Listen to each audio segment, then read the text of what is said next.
What is up, winning team? Hi, guys. I really needed to come on here and talk to you all today because I've been trying to figure out this relationships thing, okay? And can I just say that I got to the point, I've been feeling really upset, honestly, the last few days, and I've not really told anyone. I've told one person. And I'm going to tell you guys because I feel like you guys are going to understand where I'm coming from, right? And my thing in my head has been, my question I've been asking myself is, am I being too harsh and expecting too much of the standard of love in the world, right? Because honestly speaking, I've come to the understanding that the reason why I just struggle to value relationships. It's not because my heart is broken. It's not even because of the things that have happened. It's just the standard of love is so in the bin, that it's just not even enticing. I'm not lonely. This is the funny thing. I spend so much of my time alone and I just can't get enough. And I kind of feel like part of the problem, I'm going to have to do a few videos because there's just so much to unpack here. Part of the problem is that I and the Lord are so close and our relationship is very pure and it's very intimate, right? And what do I mean by that? Well, the scripture that keeps coming through my head, which I have in front of me here, is from Numbers 23:19, right? And the scripture is, God is not a man that he should lie, or a son of man that he should change his mind. He said he will do it. He said, and will he not do it? Sorry. Or has he spoken and will he not fulfill it? And this scripture in itself, I'll tell you guys the elephant in the room. It's not that I don't actually want to have people in my life. I just don't believe that people will reciprocate the degree of love I will give to them. And for that, it's kind of a bit of a waste of time because I'm realizing this is why I get exhausted in relationships, right? Because as it says here, God is not a man that he should lie. Why is that sticking out to me so much? Because one thing I realized about, relationships and actually building intimate relationships is the importance of honesty. So the fact that I know God is never going to lie to me ever, because it's not in his character to lie. It's impossible for him. You know what I'm saying? It's impossible for him to lie because that's so far out of who he is. He is truth. You know what I mean? So he can't the lie thing is the kingdom of darkness. God isn't going to be out here lying. So I feel like as long as I'm as honest as possible, always with God, our relationship remains as it is. And that's why I feel like other people don't have the relationship like I have with God, because not only are you not prepared to be honest with him, you're not even prepared to be honest with yourself. This is why I'm doing all this introspection, right? I'm here, I'm I've traveled a few times recently.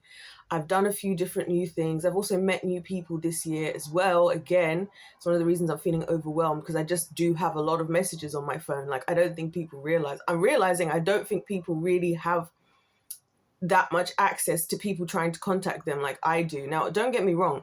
There are some people who right now I haven't responded to and I really want to. It's just that even clicking on WhatsApp gives me anxiety. Because there's just so many messages in there. The other day I was like, why do I have 90 messages? And it's not in the group chat messages. These are just messages from different individuals. I'm like, why is there 90 messages on my phone? And at what point am I going to get through all of this? I'm going to have to carve out half a day to get, because again, when I talk to people, I'm not superficial. If I ask you how you are, I want to know how you actually are. I'm not just saying it to be polite. I'm not just saying it because I have time to waste. So I'm starting to think the last few days as I've been just thinking about all of this, I don't think that I'm actually the crazy one here again with this stuff, because people are just very superficial. It's the thing that they do here in this country. It's one of the things that irritates me so much.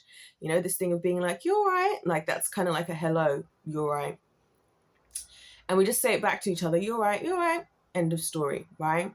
Cool. But you know what I've realized when it comes to adult relationships as well? Can I be honest? Especially what people are asking of me. There's no point me being honest with anybody because people don't believe me. This is the problem. This is why I get exhausted. I have to spend so much time being believable that it's just like, I just don't want to talk anymore. Do you see what I'm saying? So like, for example, so I'm in a conversation with one of my friends, God bless her. I get it. A lot of things about my life, they don't really make sense to you. But that's the other thing. Like, people's lives don't have to make sense to me. I just assess whether I think you're an authentic and honest person or not. Whether what you say is believable is actually irrespective to me completely, because probably also because of my experience. As long as I feel like you're a truth teller, which I wouldn't even have you in my life if I thought you were a liar. Let's just start there. Because that's my other thing. I'm like, do people just think I'm lying about things? Like, do people really just think I'm lying? I was having this conversation with a friend of mine. And again, this is why I just naturally, it's not even that I'm trying not to, or I'm so like, whatever. I just naturally don't see a point in talking, right? So I was having a conversation with my friend, and she was like, she asks me all the time, how comes you talk so casually about battling the spirit of death your whole life? I'm like, because that was the primary thing happening in my brain. How many times have I got to tell you? Like, how many times do I have to explain the same exact thing I've told you from the beginning? On like early doors, when you asked and you're like, oh, it's always the classic, you don't open up, you don't share anything. As soon as I share anything, people can't handle it. So I'm like, look, let me just sit over here with me and the Lord in our intimacy. And that's what I love about God, like probably the most, is because he knows me on the inside and he knows my thoughts and my intentions. I don't have to explain anything to him. Like, I don't have to try and prove to him that I'm not overconfident and arrogant like I do other people, or that I'm competing with anyone, or like I don't have to explain to him when I say, oh, I've been battling these thoughts of dying, because he's the one I've been asking to let me damn die the last however many decades, every day, like 10 times a day. So he knows what's going on the inside. And honestly, it just makes our relationship really easy, because a lot of times I don't even have to really say a lot. I can just appreciate his presence, and I can appreciate that, he shows me the respect of like, no, she's valid.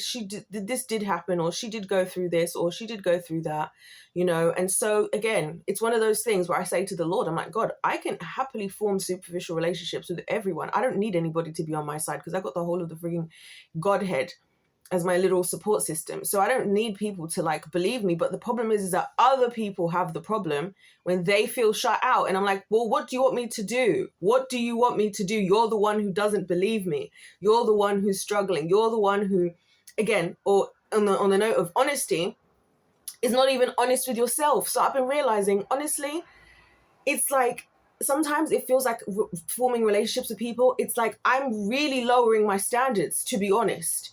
Like, because I will be honest, I have a thing about honesty, because I feel like it's a show of respect, and it's somebody else's right to deal with the truth as they wish, right?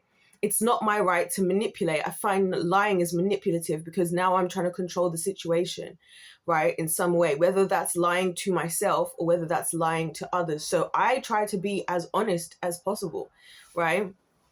Because it's not my right to take away somebody else's opportunity to do with the truth what they choose to do with the truth with their free will. However, if I lie to somebody, then I've now taken away your opportunity to be in control of your own life and have the free will that the Lord gave us, right? So it's not my place. So when I see that people can't even be honest with themselves, the pride element in the room, because again, the truth isn't always nice and it isn't always comfortable. That's another thing that bothers me. I don't like to be coddled. I don't like to be told what I want to hear. When I realize somebody has lied to me because they thought they would be better off telling me what I want to hear, it's the most annoying thing ever, because I want to know the truth. But the reason that people don't do that these days is because we live in a soft world. So people are used to having to coddle everybody's feelings and used to having to say things in a nice way that makes... I don't need for any of that. Listen, I, as it stands, already struggle with communication, believe it or not. So I need people to be as direct and clear as possible. Direct and clear, not dancing. And it happens to me all the time where like somebody's trying to say something, but they're not saying what they're actually trying to say. And they're trying to dance around the subject, right? And I'm not getting it. Listen, this is why I say to you guys, all this mathematics stuff, trigonometry and all this is way easier than conversating with the human population, right? And you people struggle with that, but somehow, I don't know, I don't get it, right? So when I realize that somebody's dancing around the subject because they're worried about my feelings, first of all, it's a bit late for everybody to worry about my feelings. I'm 28 now. Like, I've been through enough. It's too late. Respectfully. Move on.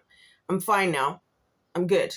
But also, I'm like, this is so annoying. Like, why are we doing all these mental gymnastics? Like, that's what I'm realizing, that I'm not actually crazy in any way of what I'm thinking. Yes, there is elements of the way I conduct myself that I have to work on, which is I've decided I'm going to sit and I'm going to actually really think and pray about who I should actually have in my life. I'm going to have to do some trimming of the fat, as it were. So that I'm not so overwhelmed all the time. You know what I mean? By just, and again, people mean well, but I just don't think people are prepared for the honest truth. Like, when I say to you guys, looking at me, again, it's another reason I don't like to have my natural hair out, is because it's just too round. I love it, but it's just too round, and everything round and curvaceous and soft and nice about me is just what makes people not really listen to what I'm actually saying, I feel like. Because it's the classic, like, I'll never forget, Demi Lovato, like, look at her now, right? I'll never forget, there's a story that she told of when she was being graped on the set of Camp Rock, right? So she would have been like young teenage, I think she was a teenager. And basically, the classic attitude of the adult population, right? Because if I was somebody who kept a serious face 24/7 and who was a lot more aggressive sounding and looking, my experiences would be different. That's something I've had to just accept this year. I've just accepted that these are the cards I was actually dealt, and it was actually Jezebel that helped me to realize they're not going to feel sympathy for you because you just don't look like anything's going wrong. That's why when I tell people, they're like, where have you been? I haven't heard from you. I'm like, because I'm exhausted. I'm tired. I'm fighting the spiritual battle by myself, and I'm waiting for other people to step up. Nothing. But yeah, Demi Lovato was saying that when that happened, she was going through it, and one of the adults on set, this is what I feel like is the story of my life, was like, well, what could you possibly be going through at your age? Like that whole, like, what could be possibly wrong with you? That's what Jezebel was telling me. Like, you've had too many things good in your life. Like, there's too many things you've achieved, and there's too many things you have right now that other people want. That's why they don't have sympathy for you. And I get it, because as soon as I saw her, I got it just from looking at her. I was like, oh, I see now. I see, because we both have been through experiences, like with the human Homo sapien, albeit she is a demon and I am a human, but we've both been through the experiences, because obviously she works through other people, right? Where the people she's working through get the same treatment I do. And it's kind of what makes us heinous, because it's kind of like, well, let's just go out all guns blazing then anyway, right? Because who cares? No one, not if it's me, right? And again, I don't want you guys to feel sympathy for me, because sympathy isn't going to help anybody. Just like how when people are like, oh, but you should open up about what you're going through. What I'm going through is I'm sick of the powerless body of Christ. That's what I'm going through. If everybody was stepping up, I would be fine. I would be doing better. I'm going through it because I'm the one carrying all the weight. And I'm not going to put the weight down just to ignore. This is my thing. I'm not going to just put the weight down and just live a selfish, self-serving Christian life like everybody else and be focused on me enjoying nice dinners and friendship and wanting to be married and have my own. That's fine. You guys can do that. You're all doing it anyway. You're not even doing it well. Listen, I have one chance on this life. We have one chance of God putting us on this planet and us contributing. Do you know how fun heaven's going to be? I can't wait for heaven. And I'm going to be there for eternity. So what? A quick little 90 years, 100 years over here doing the work of the Lord, putting in my shift. That's what we're supposed to do. So no, I don't want to just talk and then just have feelings and then just have nice experiences and just waste time and then get to heaven and what? On Judgment Day, I'm here talking about, oh, Elijah this, David that, whatever. And they're looking at us like, is this what you did with your life? You're here knowing our names. We're here on a name basis. You don't even know our surnames. You know our first names and everything. You've read about us in the Bible. There's tangible things you can see in the world that are a result of our physical actions. But then what am I getting to heaven? Oh, but you know what? It was all about the friends we made along the way. No. And I know that that's what the Lord also wants as well, because he's always like, but daughter, I am love and I created you to have relationships and enjoy having relationships with other people. And I'm like, God, you know what I would enjoy about relationships with other people? It was if the people could stand the freak up. Stand the freak up, you know what I'm saying? Because there's so much going on in the world. Like, there's so many people. It is actually a privilege, you know, that it's a privilege for us to not understand somebody else's perspective or to brush it to the side. Like, this is why I don't do it to people myself, and I'm honestly kind of happy for my experiences, because when I see others out there, like, I'm gonna be one of the first to actually hear people out and believe them. Meanwhile, the rest of the world is like, oh, I'm sure it's not that bad. And obviously a lot of people, the reason why, again, it's a selfish thing, people will ignore the truth because the truth is uncomfortable. They'd rather believe something didn't happen than deal with if this thing really happened, right? So I was even hearing a story yesterday, and this is why I need to get away from Reddit stories. I need to get away, okay? I've deleted it now anyway. I've deleted my whole account, but I was hearing this story, and basically this mum, yeah, this is again what I'm talking about. This mum, had she remarried or what? I can't remember, but she married or remarried this really rich dude, right? Very, very wealthy. And basically, the agreement between the two of them, this is what people are actually doing. This is why when everyone's trying to be all optimistic and tell me how tomorrow's going to be a better day, I'm like, tomorrow's only a better day if we all choose to make it a better day. It's not just going to magically become a better day. This is why Christ had to come after all that time. Can you imagine? And we still couldn't get it together. He has to still come and do all the work.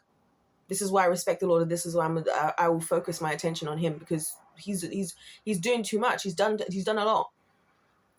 Anyway, she made an agreement with her husband that he can grape again their daughters as much as he wants to, as long as he pays her X amount of money. So she doesn't have to work. She doesn't have to do nothing. All she has to do is turn a blind eye to the violation of her own daughters. Guys, I should have never worked with children, because I just know too many stories that are just not happy endings and just not fairy tales and just not a nice time. So when I hear people trying to tell me as if I should be so excited for tomorrow and for love and friendship, right? Honestly, it'd be easy for me to fall in love. And all of this, I'm like, you know what? That's a privilege. That's what I'm saying. Like, we pray to the Lord. Like, this is what I'm saying. The standard of love is so low, because love in this world is become all about convenience.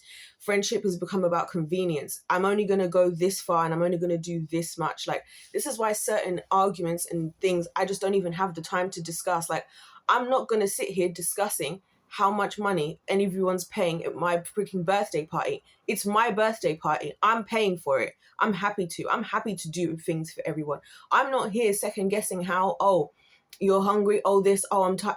I will do the things for the people I care about because I care about them. And it doesn't matter about convenience. Obviously, you've got to have balance and all of that. It's not a matter of convenience. It's like love is inconvenient. This is why when I hear people, the way that some people talk about children, and again, I'm not talking about, just being honest about the experience of looking after kids, because they are crazy and they're heavily dependent. But that's the point. They didn't ask to be here, and they're figuring out a lot of stuff. It's like when people are like annoyed about kids when they get to the age of 2, they start asking questions like, why everything? Why everything? Guess what? You know that phrase we all love? It's your first time at life. It's their first time at life. Yeah, they don't know how to emotionally regulate themselves because they're still working out the skills of emotional regulation. And honestly, a lot of you guys aren't even emotionally regulated. You're emotionally constipated. That's the truth, right? So again, why am I going to take myself with all my healing and all my deliverance and all the time I've spent with the Lord, right, going through the tough things, and come and waste it now fraternizing with the riffraff of the world? That's why I get exhausted, So I just feel like the standard of love is so in the bin, because I'm like, I get it how stressful the kids are and whatnot, but the thing is, they're codependent. Do you know what I mean? They're not trying to be. That's just where they're at in life. You know what I'm saying? But now we're annoyed as soon as they're like not little pounds of flesh that you just get to hold and kiss however you want and touch however you want, which by the way makes me sick how people are so quick to just be kissing somebody else's children. And you lot best believe that, I thought about this. I've been thinking about this when it comes to having children with anybody. Because listen, if you're not going to swerve everybody else and get rid of these others people, If our germs didn't come together to make this child, you get away from them respectfully. Okay. Did you guys know as well? Fun fact: cavities in your teeth are actually not just because of whatever the sugar or the whatevers. It's actually a bacteria. It's either bacteria or an antivirus or a virus. I think it's a bacteria that's transferred how? Oh, in general, you know what it is? By mothers and grandmothers kissing their children on the mouth. Crazy. So once again, this is what I'm saying, the world loves to take something nice and precious and exploit it. That is the key thing about the devil. Just the same way that God is the opposite. God is a gentleman, is an absolute gentleman. You know what I'm saying? It's the same thing in the opposite of the kingdom of darkness. You just take what's good and you destroy it as soon as possible and remove all areas of innocence in this life. So yeah, I'm just like, I just don't think the standard of love is good enough. Like, I'm not going to get into certain conversations. Like, recently I've had a few certain conversations with people to do with relationships, and it's just made me realize, like, if that is what you think, because again, it comes down to convenience. You see, it comes down to convenience, because we all love being in love when it's convenient, just like what Jesus pulled up the Pharisees for. Let me see if I can find the scripture. Okay, so I can't find the original one I was looking for, and I was getting distracted. But I found a good one that I thought that is honestly hits the nail on the head. And that is in Mark 12:38. And it says, "And in his teaching, he said, 'Beware of the scribes who like to walk around in long robes and like greetings in the marketplaces and have the best seats in the synagogues and places of honor at feasts, who devour widows' houses and for a pretense make long prayers. They will receive the greater condemnation.'" The greater condemnation is crazy, coming from Jesus, who literally came to free us from condemnation. But what am I trying to say here? I feel like this is why I feel like the standard of love is in the bin. Like, so much of what we do as humans, like, and this is me observing, mind you, everybody else, because again, I spend most of my time by myself. So that's why I've stopped gaslighting myself into thinking that, oh, I'm just reacting out of this, because actually, no, I just wake up every day and I just don't look forward to seeing anyone. Like, or really talking to a lot of people other than literally you guys. Every time I feel like talking, I come to you guys, and honestly, all the best people I know I've met through YouTube. So through this channel, organically, we just found each other, and I feel like you guys, we're on the same wavelength here. But yeah, so much of what he's talking about is like how, wow, I'm really out here saying what I gotta say. Because I've accepted now that I'm not going to be able to be alone forever, so I have to address these issues, you know what I'm saying? But I've realized that the standard of love is just so low. Like, I might even continue this in another video as well, because I don't want this to be too long. The standard of love is just so low. Like, see what he's saying is like they walk around in these long robes. They want to be adored. Like, I've realized a lot of things that people do, it's not that they're doing something out of actual sacrificial love, which is the love we're supposed to have met from Christ. Selfless love is Christ-like love, guys. If we don't get that as believers, we're lost. Jesus didn't die and do all of this just to then be entitled. That's why even when it says the harvest is plenty, but the laborers are few, notice how he didn't even ask us to come into the labor. He didn't even ask us. He just said, look, we need laborers in the harvest. If you want to, it's your choice. If you're going to love and live selflessly, like how Christ is, who again is seated at the right hand of God, who again, after the Last Supper, he said, I will not taste the fruit of the grape again until the wedding feast, when we all come to be together at the end of everything. That's how dedicated he is and how selfless his love actually is for us. You know what I mean? Even God, I'm looking at God, I'm like, God, I'd be the ghetto to look after. Like, for real, you got to send extra angels. Right now, I'm injured again. I've sprained my ankle again. I've hurt my arm, all this, that. And I'm here praying, God, please heal me. Please heal me.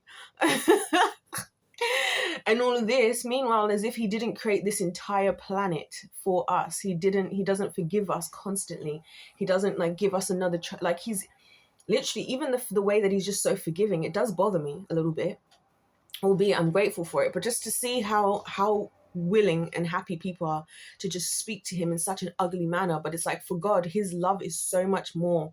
It's so much above our way of thinking. This is why I can see why people don't understand the Bible.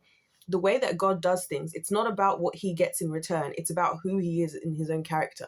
That's what people miss. He is God who's loving. He is God who tells the truth. He doesn't have excuses. Like we all like to make excuses these days. He doesn't have excuses for not doing those things, because there's no reason to have an excuse, because that's his character. It's who he is, and it's what he does. So, when I'm looking at the world and I'm seeing that, like, people really do love self, like, again, notice how it says who take advantage of the widower. God tells us we should be there for the homeless, that we should be there for the widows, we should be there for, all these things, right? But then again, it's so funny how we all can find excuses not to. And again, it's always easy to not have excuses when things are really convenient for you. Then it's just like, is your love real, or are we just inconvenience ships at this point? Because this is what I really be thinking. This is what I've been talking about with the Lord. I don't bother to bring it up to the world or anyone, because why bother when everyone seems so comfortable and happy, going along with that. So I just keep it between me and God, respectfully. You know what I'm saying? And again, it's like, even with the kids, people be like, oh, you're so good with kids. I'm like, yeah, I just love them. I just stop and think, you know what? You're like 5 or whatever, how old they are. You're being annoying right now, to be honest, but it's not your fault. You're figuring things out. They're having feelings and things for the first time. They're working stuff out. It's also I also feel like a lot of times kids do feel very vulnerable, because they know that they're so dependent on those people around them.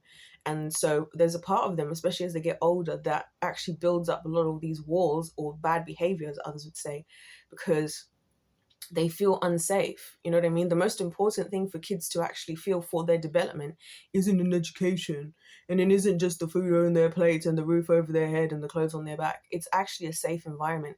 And I see it all the time with the kids, right? Where it's always like, there'll be parents who can, like, afford to do everything, take their kids to every single sport you can possibly imagine and whatever, but the kids don't look like they feel safe at home. And there'll be another, like, parent, could even be a single parent, with barely anything to offer the kid, their children, but the children will feel so just safe. And I remember, like, once, and this is what really hit me in the fields, one of these kids, right, again, known to be poorly behaved according to everyone, but again, in my opinion and in his mum's opinion, he was honestly justified. And yeah, I remember once I was asking him, we were doing this task, and I was like, so where would you like to go on holiday? Is there anywhere you'd like to go on holiday? I now feel like an ignoramus for asking this question based on his answer. And it's one of those where, a kid says something that makes me actually think, wow. He was like, honestly, I just like to stay at home. I like it at my house. I like it at home with my mom and my siblings. I was like, if that is not a freaking W as a parent, that your kid, of all places they could go, just wants to be at home. They like being at home. They feel safe, and you barely feel like you can provide enough.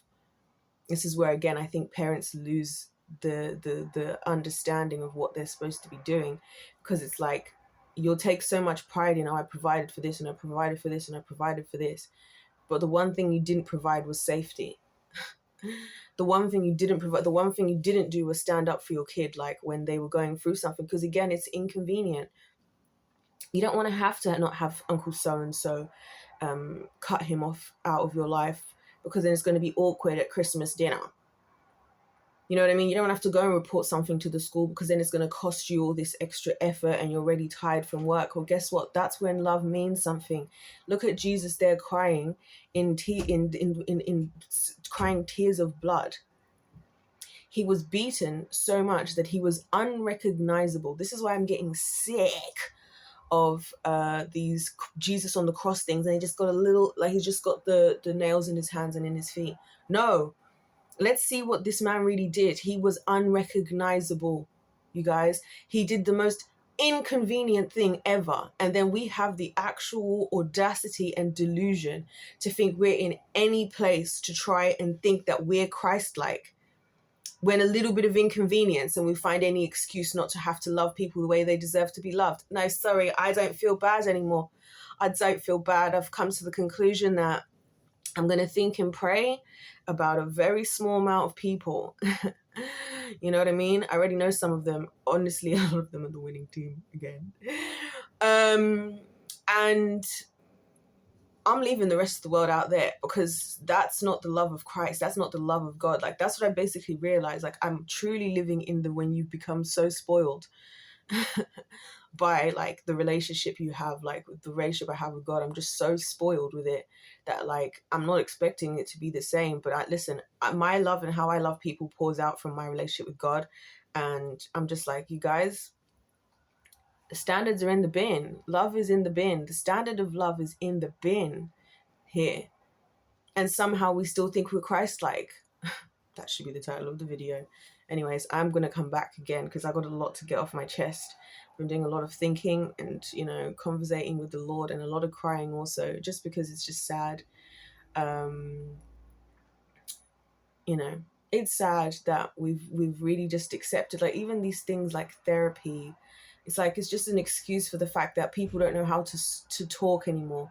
We don't have opportunities where someone listens to us and doesn't interrupt us, because that's basically all a therapist does, is listen to you, doesn't interrupt you, and asks helpful questions. Let's be so freaking for real. So because we don't have that, now we have to outsource. This is how I know the standard of love is in the bin. Everything is being outsourced. Everything has to be outsourced. Oh, go to a professional. Who made them the professional? And how many of these professionals are people going to? And after years and years and years, the other day I heard somebody who was talking about how they've been going to them and their, whoever, their friend or, I don't know, family member, someone, have been going to this like group counseling for the past like 5 or 10 years, and it still hadn't changed the situation. I was like, what is going on here? Like, I'm just now at the mental position where I know that what I'm seeing is actually what things are for what they are, because just like the Lord, I'm also allergic to lying to myself. So if I, at least as soon as the truth becomes clear to me, I can't then pretend I don't know the truth just because it's uncomfortable.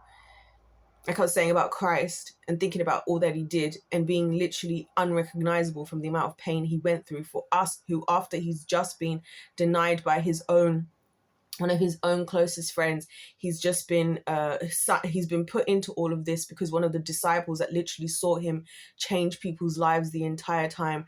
Like, he's here because his own people have turned on him.